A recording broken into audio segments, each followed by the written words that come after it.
seguimos con la jornada. Por favor, sentaros y guardando silencio.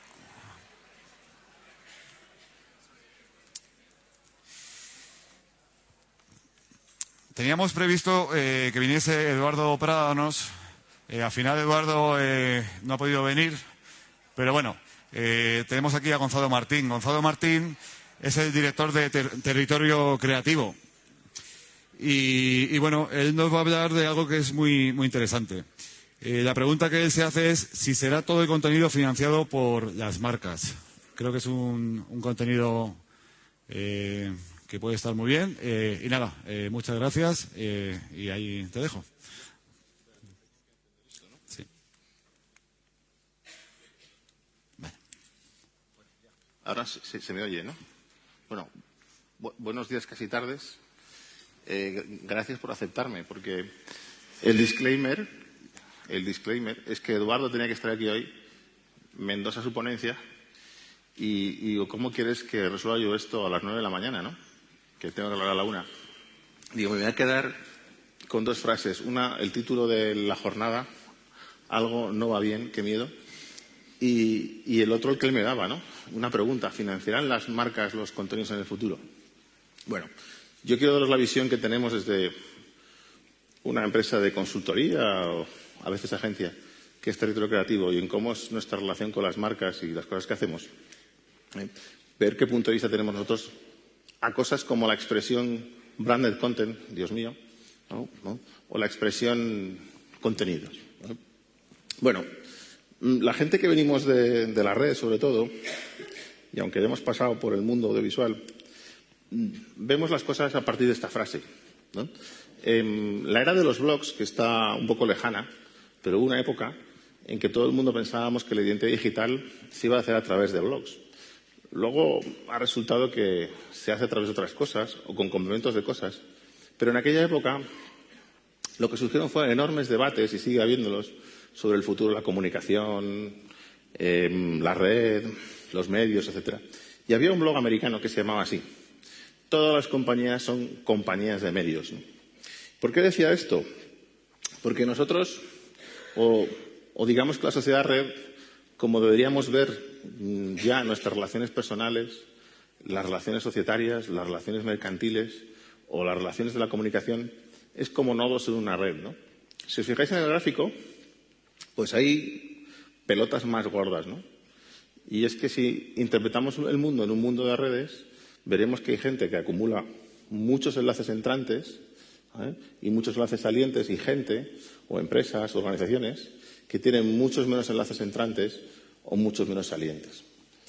Una marca de periódico tradicional como El País es un nodo gordo, tiene muchos enlaces entrantes, mucha gente lo relaciona, mucha gente va a él, mucha gente se conecta. Y la última persona que se ha abierto una cuenta en Twitter, pues es un nodo pequeñito, ¿no? Pero está todo interconectado. Eso hace que además veamos el mundo como un mundo repleto de ruido, ¿no? Es decir, hay emisores, nodos emitiendo por todas partes, gente que arrebata la atención de todo el mundo, porque también en esos años primeros 2000 aparecieron los primeros libros y ensayos que hablaban de la economía de la atención, y donde ante un mundo en el que la comunicación no era escasa, sino todo lo contrario, o el acceso a los medios no era escaso, sino que las barreras de entrada o han desaparecido o han disminuido tanto para que virtualmente hayan desaparecido, el verdadero problema de escasez es la atención. No es escaso disponer de espacio para comunicar, es escasísimo el hecho de conseguir que la gente te vea, o al menos que te vea con la masa crítica suficiente como para que te salga el negocio, ¿no? Y de esa evolución hay una clasificación que todos los que estéis en agencia habréis escuchado, seguro, que está funcionando muy bien, que a mí me encanta, que nosotros utilizamos, ¿no? Hablamos de un mundo de medios comprados, de medios ganados y de medios propios, ¿no? Yo os voy a llevar al esquema que utilizamos nosotros ahora para explicar esto, y que tiene una cuarta pata que es un poco mentira, pero que es útil, ¿no? Entonces, si vemos qué son los medios ganados, pues son las relaciones públicas de toda la vida, realmente, ¿no? Pero también es la influencia espontánea que generamos. El hecho de que la gente decide enlazarnos, o que la gente decide construir a partir de lo que nosotros hemos hecho, ¿no? Y acabamos de ver el ECE-HOMO como un caso absolutamente rotundo de cómo el público construye historias que luego los periódicos tienen que reproducen como historias ajenas, ¿no? Ni siquiera las han generado ellos, etcétera, ¿no? Hay medios que se ganan y veremos paradigmas clarísimos. Tenemos medios propios, ya no solo es la publicidad de siempre, sino que en las redes sociales ocupamos una serie de cuentas donde estamos influyendo descaradamente en un público. No sé si habéis visto cómo el Corte Inglés ha montado una campaña hace poco que queremos ser 1 millón o quiero 1 millón de amigos, una cosa así, ¿no? Y si alcanzan 1 millón sortean una tarjeta de compra de 6.000 huracos, ¿no? Para que compres. Porque quieren ese millón. Y millón es una audiencia potencial muy seria. La 2 no la tiene todos los días.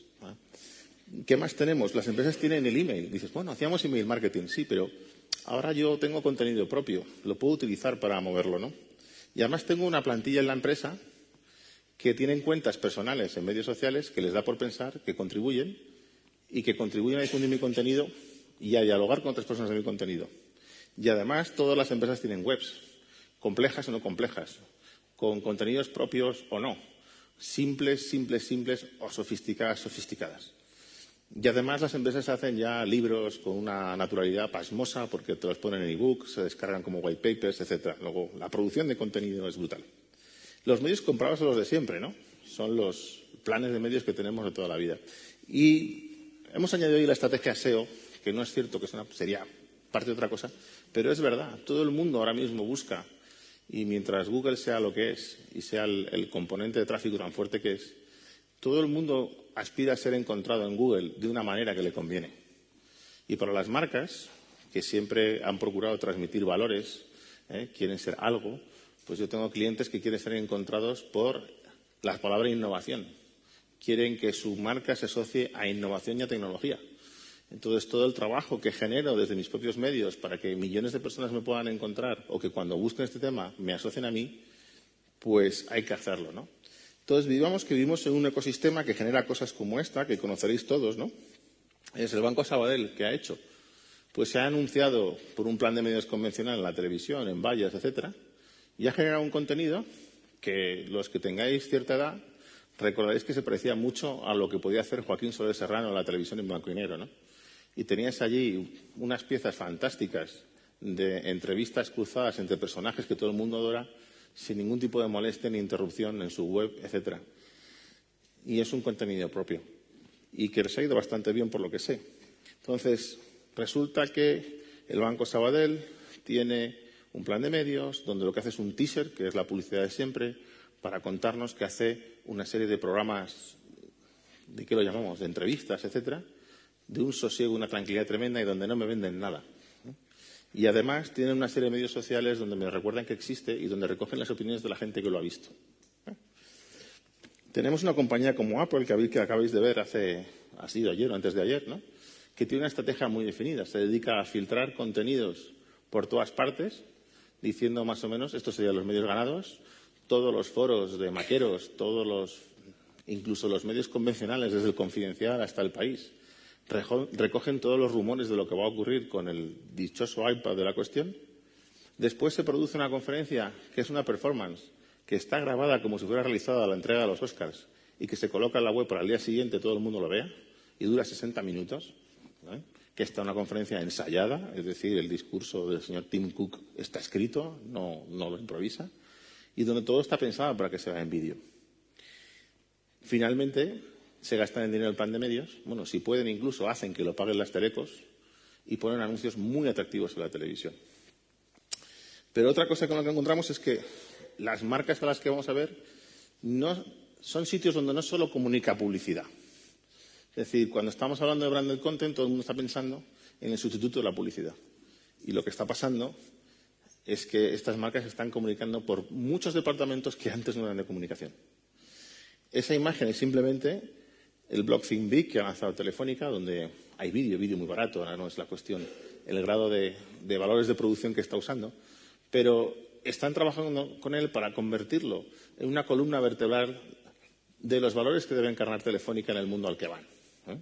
Y los objetivos que tienen de visibilidad son enormes. Luego nos encontramos que estamos ante marcas cuyo presupuesto para comunicar cosas pues aparece ahora por todas partes, ¿no? Casi todo el mundo tiene un dinerito para algo. O monta un blog, o hace un vídeo, o hace cualquier cosa. Todo eso es como una selva enorme y muy grande. Y una pregunta es si eso se lo está quitando al presupuesto de publicidad convencional o no. Y esos debates existen. Y al mismo tiempo existe una demanda de contenidos, no solo vídeo, de contenidos, que se acrecienta en las empresas. Entonces, esto sugiere una cuestión, un problema de definiciones, ¿no? Recuerdo que en el Branduces de este año mismo se terminaban muchos ponentes y le preguntaba, oye, ¿qué es para ti el branded content? Yo lo que creo es que cada vez que nos preguntamos estas cosas tantas veces, ¿no? Pasa como la palabra transmedia, que la estaréis oyendo por todas partes, es porque básicamente no la entendemos bien, ¿no? Y entonces nos lo repetimos, hacemos muchas vueltas porque no lo estamos haciendo, ¿no? Entonces, si nos ponemos a discutir mucho sobre lo que es contenido de marca o branded content, es que no hemos llegado a hacerlo, esto está en la infancia verdaderamente. Luego, yo lo que os planteo hoy aquí, y este es el rato, es este esquema de ver un poco la sociedad mucho más amplia y plantearnos que los contenidos de la marca ya es casi todo es contenido. Por ejemplo, Idealista. Idealista hace una campaña que iba a la televisión, recordáis esto, ¿no? Y encima tuvieron la suerte de que fue censurada, entre comillas. Esto no puede ir en horario infantil. Estupendo. Pues hemos creado una campaña en la red brutal, donde todo el mundo está viendo una historia muy divertida del por qué las parejas de todas las orientaciones sexuales no tienen un sitio para sentarse juntos y tienen que irse a un coche, ¿no? Y esto se convierte en una identidad de marca brutal, se ha contado como un cuento, ellos lo han narrado como una aventura periodística y encima tenemos que su fundador, Jesús Encinar, es un señor que dice claramente tengo que hacer publicidad que sea como yo y las personas que hacemos la compañía con los valores que tenemos porque si no nadie nos creería, ¿no? Y esto es una cuestión importante, ¿no?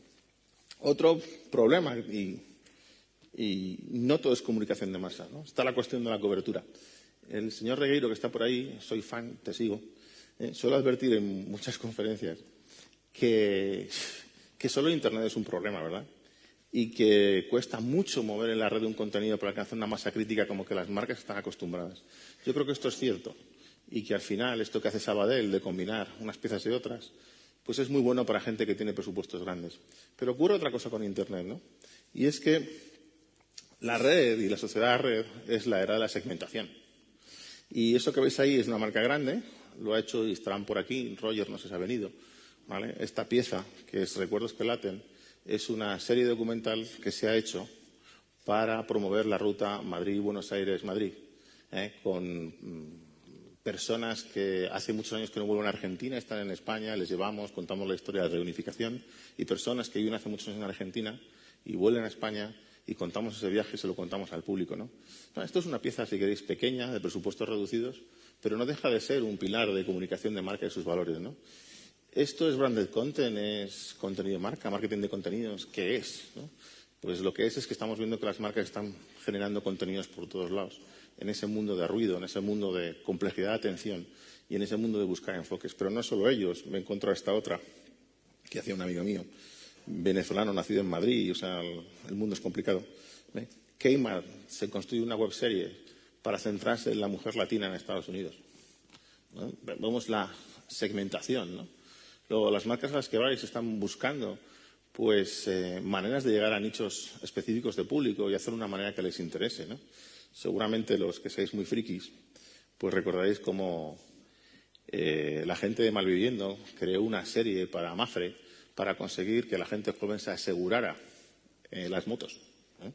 Pues era un contenido muy freak, se hablaba muy poco de Mafre y bueno, no sé cómo les fue, pero Malviviendo siempre es divertido.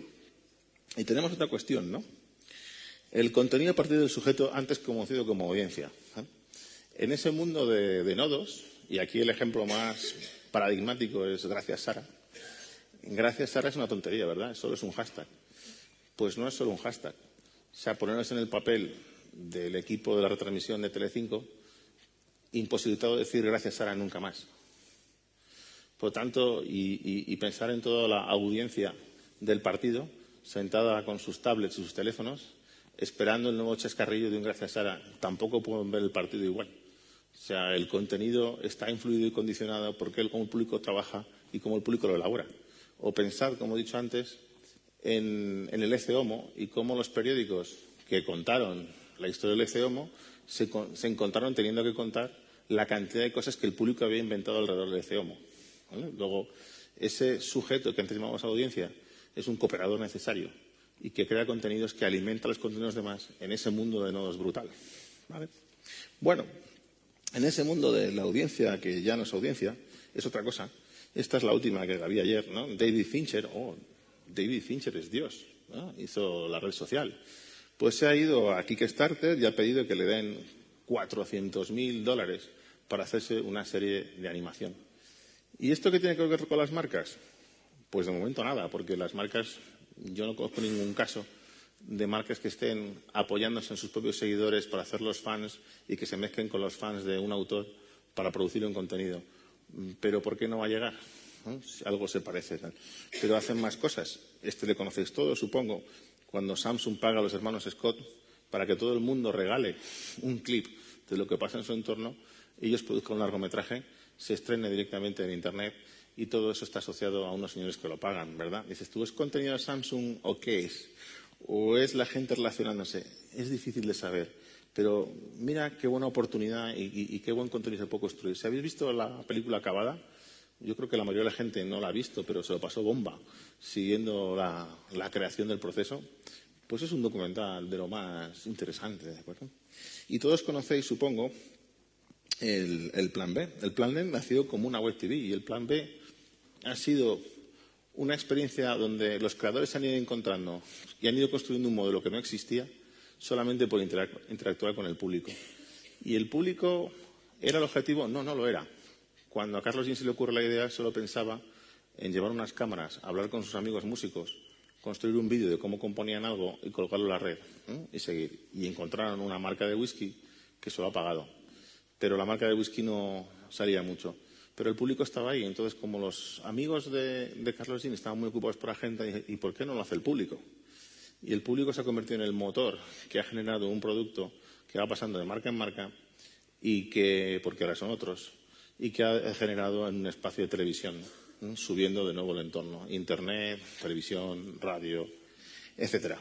Entonces, esto es lo que llamamos branded content. Los puristas dirían que no, que casi nada de esto, porque se trata cuando la marca no forma parte del entorno, cuando financia algo, sus valores están ahí.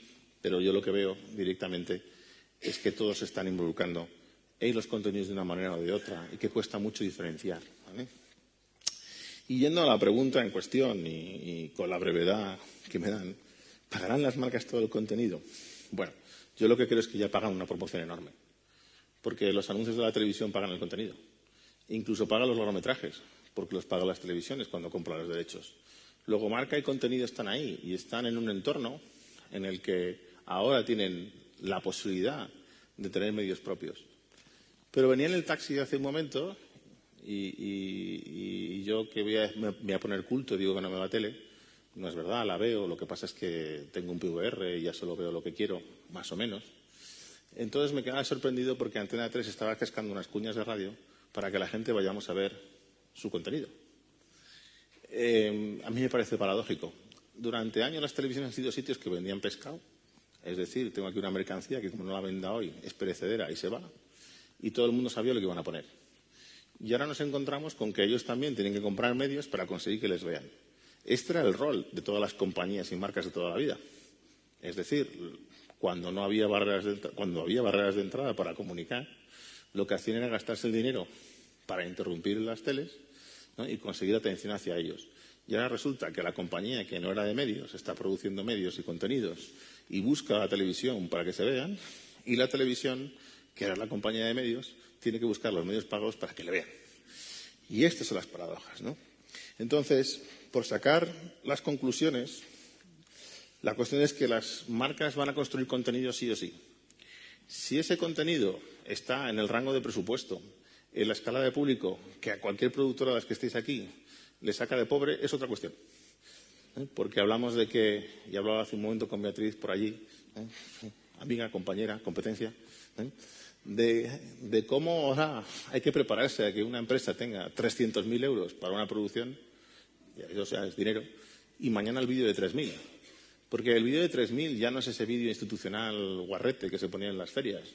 No, ahora cada vez más tiene que haber creatividad, ahora cada vez más tiene que haber algo que funcione, ahora cada vez más se está contando una historia en muchos trozos. Hay marcas que están encantadas de que seas capaz de hacerle un vídeo en 2D y tener uno cada mes por cantidades pequeñas, ¿no? Luego el contenido de marca se va a construir porque necesitan atención y porque tienen que hacerlo, ¿no? La siguiente que hay que tener en cuenta es que no hay que olvidarse que los fans se organizan para financiar espacios donde la publicidad no llega. Y esto es propio de las discusiones que hay en cualquier foro en cuanto aparece la palabra piratería dichosa, pues llegamos a esta cuestión. Lo cierto es que no hay publicidad para todos, que nadie se engañe, no va a haber publicidad para todos, pero el público va a contribuir a pagar las cosas y lo va a hacer porque son fans. Si las productoras que estáis aquí o las marcas que estáis aquí os podéis meter en ese mundo que todavía está por explorar, yo creo que veremos cosas muy interesantes, ¿no? Las televisiones dejan de ser algo más que televisiones, porque hasta ahora la televisión era una licencia donde yo ponía un contenido que compraba o que contribuía a producir, y ahora las televisiones son espacios multimedia, y uno de los mejores casos que tenemos es el Canal Cocina, donde yo traslado la experiencia del vídeo a generar unas webs donde la gente vuelve a ver no solo la receta, sino que la tiene en texto, sino que participa, la divulga, ¿no? Y ellos explican, y no mienten, cómo el hecho de tener toda esta experiencia, de haber trasladado el contenido a la televisión a espacios que son interactivos y que no estaba previsto una televisión lo estuviera como los tiene ahora, pues genera todavía más audiencia en la parte principal, ¿no? Al fin y al cabo, todas las experiencias que están haciendo de combinación de medios digitales y sociales están tratando de llevar a toda costa al usuario a donde se genera el verdadero dinero, ¿no? En el caso del cable es en el abono del cable, en el caso de la televisión es el prime time, etcétera. Pero hay más paradojas. Una franquicia de contenido es una marca para vender otra cosa, ¿no? O más. Es decir, Piratas del Caribe, yo no lo veo tanto como una película de cine, sino como un gran anuncio para vender entradas de un parque de atracciones. Porque lo cierto es que cada generación de la película pues tarda 3, 4 años en salir, y Disney World tiene que vender entradas todos los meses y todos los días. Si tú creas una película para esto, pues, y además ganas dinero con ella en este caso, lo que te estás asegurando es que tú estás creando una marca. Disney se organiza ya como Procter & Gamble, se organiza por franquicias de contenido, se organiza por experiencias. Pues lo cierto es que ellos también son marca y también tienen contenido que ofrecer. Y aquí hay una parte interesante, por ejemplo, y en toda la crisis del cine lo vais a ver. Las ciudades y los territorios son marcas también.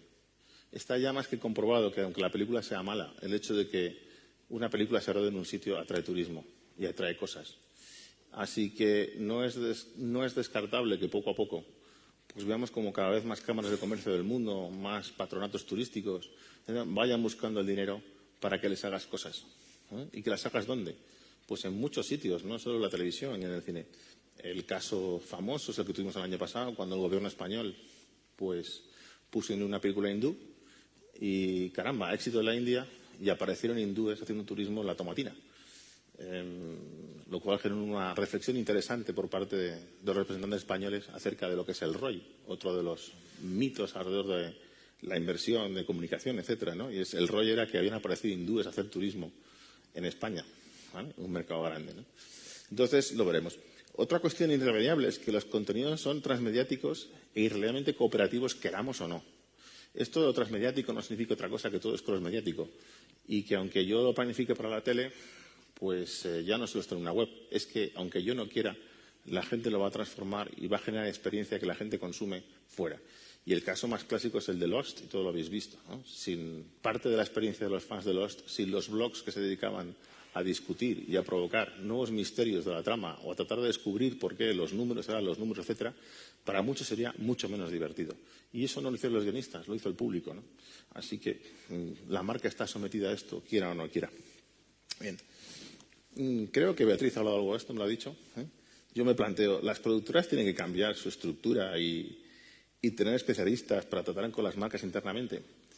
Yo creo que sí. Y de hecho es algo más que los que tienen una persona para gestionar licencias, ¿no? Porque la licencia solo es quedarse en el principio de una generación de ingreso convencional, cuando en realidad el mayor problema, y cuanto más pequeña la productora y el creador, pues mayor es el problema. Y al menos la experiencia que tengo yo con mucha gente es la dificultad del mundo creativo para encontrar una vía de diálogo buena con las marcas y la dificultad de las marcas para entender a la gente que es creativa y que son autores y que no estaban en este mundo de la publicidad.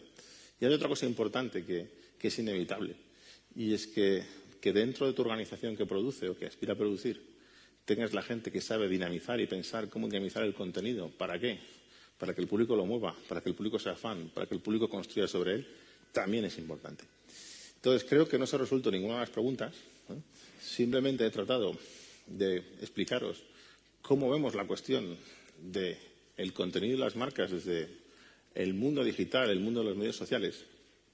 Y espero, francamente, sobre todo, que las marcas españolas dejen de ser tan conservadoras. Porque anda que no son conservadoras. Anda lo que cuesta llevarles a experimentar una cosa pequeña. Y una reflexión que me hago es si las marcas españolas son tan conservadoras, porque a lo mejor el público es muy conservador.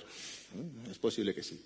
Pero grandes personajes de éxito de la televisión española han hecho planteamientos de inversiones económicas ridículas a marcas de planes de medios inmensos y no conseguir nada simplemente porque todo el mundo tiene miedo. O es lo que yo creo. En fin, no son ni 33, me han dado 30 minutos. Este soy yo, podéis seguirme en Twitter, podéis insultarme en Twitter, podéis decir que no estáis de acuerdo en Twitter. Y si me dan 2 o 5 minutos y alguien quiere preguntar algo, pues yo voy y lo contesto. Muchas gracias a todos.